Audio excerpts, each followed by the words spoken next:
One day, as Jesus was teaching by the Sea of Galilee, a crowd gathered around him, eager to hear his words. To better address them, he saw two boats on the shore and stepped into one, which belonged to Simon Peter.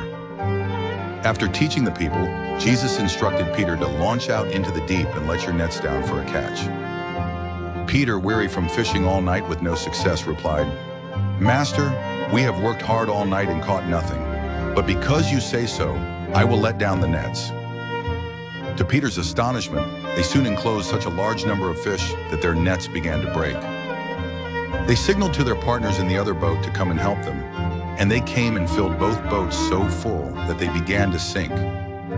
Awestruck, Peter fell at Jesus' knees and exclaimed, "Go away from me, Lord, I am a sinful man." Jesus, however, reassured Peter, saying, "Do not be afraid, from now on you will fish for people." With this promise, Peter and his companions left everything behind and followed Jesus, dedicating their lives to his ministry. The lesson of this story teaches that, with faith and obedience, even in the face of doubt, God's abundance is revealed, and he calls us to a greater purpose, to share his love with others. Jesus went to Peter's house. His mother-in-law was lying in bed with a fever. Jesus bent down and touched her hand. The fever left her immediately. She got up and began to serve them. Everyone was amazed at Jesus' healing power.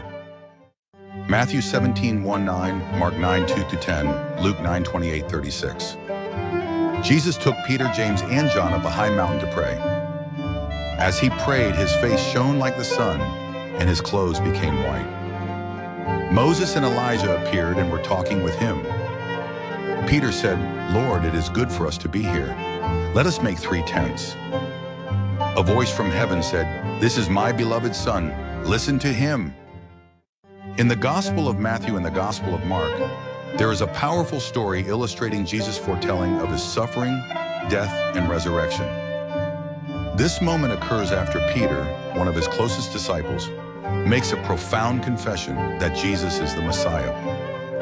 Emboldened by his understanding, Peter is dismayed when Jesus teaches his disciples about the events that must unfold in Jerusalem, indicating how he will suffer at the hands of the elders, chief priests, and teachers of the law. Adding to their shock, Jesus declares that he will be killed and will rise again after 3 days.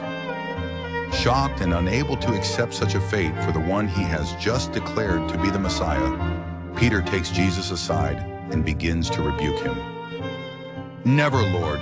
This shall never happen to you," Peter passionately insists, not understanding the divine necessity behind Jesus' purpose. However, Jesus turns and rebukes Peter in front of the other disciples.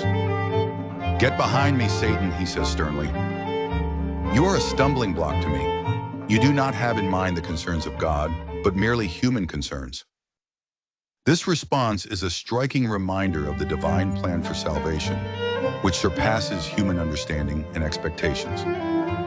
Peter, silenced by the weight of Jesus' words, begins to realize the tremendous seriousness of Christ's mission.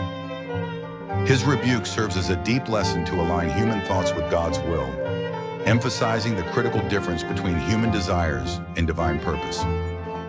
The story teaches us that true understanding in following God's will often requires setting aside our expectations and trusting in his greater plan. As Jesus articulates elsewhere, "Whoever wants to be my disciple must deny themselves and take up their cross and follow me." Therefore, Peter's lesson is a universal one, calling Christians to focus on the divine rather than the immediate and earthly concerns.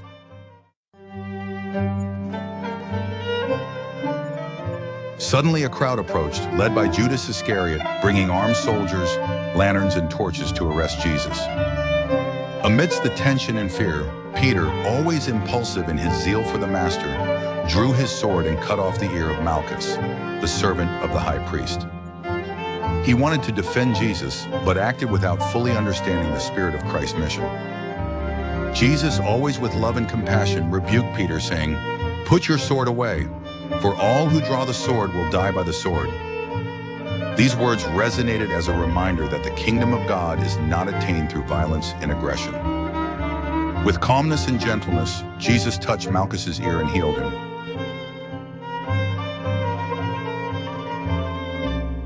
Aware of the divine purpose, Jesus surrendered peacefully, without resistance, even though he knew what was to come.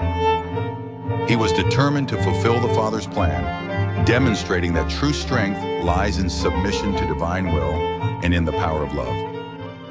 The story teaches us that the power of love and peacemaking surpasses the impulse for violence and retaliation, as Jesus demonstrated by healing Malchus in a moment of great tension and danger.